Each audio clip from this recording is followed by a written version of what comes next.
আমার মায়ের হাতের সবচেয়ে ফেভারিট যে রান্নাগুলো আমার কাছে, তার একদম প্রথমে যদি থাকে সেটা এই আলু পোস্ত। আজকে সেই রেসিপি শেয়ার করতে এসেছি আপনাদের সাথে। নমস্কার, কুইজিনিয়া চ্যানেলের পক্ষ থেকে সকলকে জানাই সাদর আমন্ত্রণ। আমাদের সবার চ্যানেল কুইজিনিয়াকে সাবস্ক্রাইব করে পাশে থাকা বেল বাটন আর অল আইকন প্রেস করে রাখলেই সব নতুন ভিডিও নোটিফিকেশন আপলোড হওয়া মাত্র পৌঁছে যাবে আপনাদের কাছে।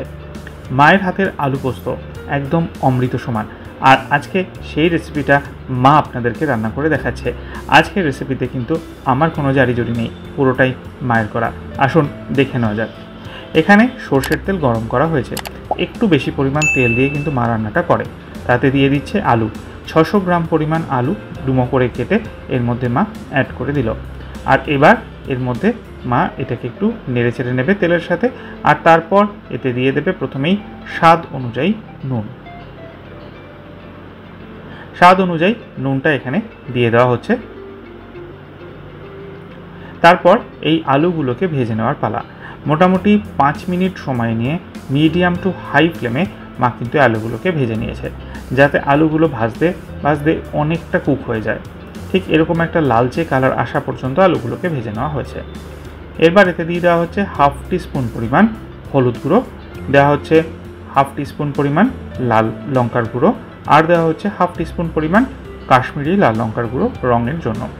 এবার আবারও ভালো করে নেড়ে চেড়ে এই মশলার সাথে আলুটাকে মিশিয়ে নেওয়া হচ্ছে আরও 2 থেকে 3 মিনিট ভাজা ভাজা করার জন্য। এরপর এতে দেওয়া হচ্ছে পোস্ত। মোট 5 থেকে 6 টিস্পুন পরিমাণ পোস্ত কিন্তু অ্যাড করা হয়েছে, কারণ যেহেতু এটা আলু পোস্ত। শুকনো অবস্থায় গুঁড়ো করে নিন, আর তারপর দিয়ে দিন একটা কাঁচা লঙ্কা আর পরিমাণ মতো জল দিয়ে একটা পেস্ট এখানে আমরা বানিয়ে রাখছি। আজকের রান্নাতে কিন্তু শুধু এই পোস্ত বাটাটাই আমার ক্রেডিট, আর কিন্তু কিছু না।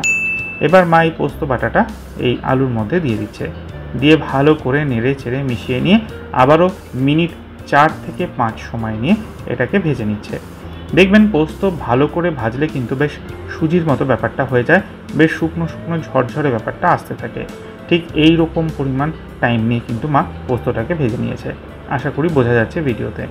এরপর মিক্সির বাটিটাকে দিলে সামান্য একটু জল, ওই হাফ কাপ থেকে 1.25 কাপ মতো, কারণ আর দরকার নেই, অনেকটাই এটা সেদ্ধ হয়ে গেছে। 1/4 টিস্পুন চিনি, অপশনাল, না চাইলে দেবেন না। এবার এটাকে কুক করা হচ্ছে 4টে কাঁচা লঙ্কা দিয়ে। আবারও 4 থেকে 5 মিনিট সময় নিয়ে এটাকে কুক করা হবে। আর তারপর যখন ঝোলটা টেনে যাবে, এটাকে কিন্তু ক্রমাগত নেড়ে যেতে হবে, যাতে এটা একদম শুকনো ঝরঝরে টাইপের হয়ে যায়। ঠিক এরকমভাবেই কিন্তু এটাকে নেড়ে নেড়ে শুকিয়ে নেওয়া হচ্ছে। গ্যাসের ফ্লেমটা অফ করার আগে দিয়ে দেওয়া হলো 1 টিস্পুন পরিমাণ ঘি। ঘিটাকে দিয়ে ফ্লেমটাকে অফ করে নেড়ে চেড়ে মিশিয়ে নিন, আর তাহলেই রেডি হয়ে যাবে মায়ের হাতে বানানো এই দুর্দান্ত স্বাদের আলু পোস্ত। রেডি হয়ে গেছে। বাড়িতে অতি অবশ্যই একবার ট্রাই করুন, আর খেয়ে কমেন্টে জানান কেমন লাগলো। যদি ভালো লেগে থাকে বরাবরের মতো একটা লাইক এবং প্রচুর প্রচুর শেয়ার করতে ভুলবেন না যেন। যারা এখনও চ্যানেল কুইজিনিয়াকে সাবস্ক্রাইব করেননি, অনুরোধ করব চ্যানেলটাকে সাবস্ক্রাইব করে এই পরিবারের সদস্য হয়ে যাওয়ার জন্য।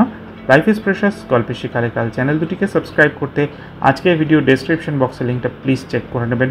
সবাই ভালো থাকবেন, সুস্থ থাকবেন। নমস্কার।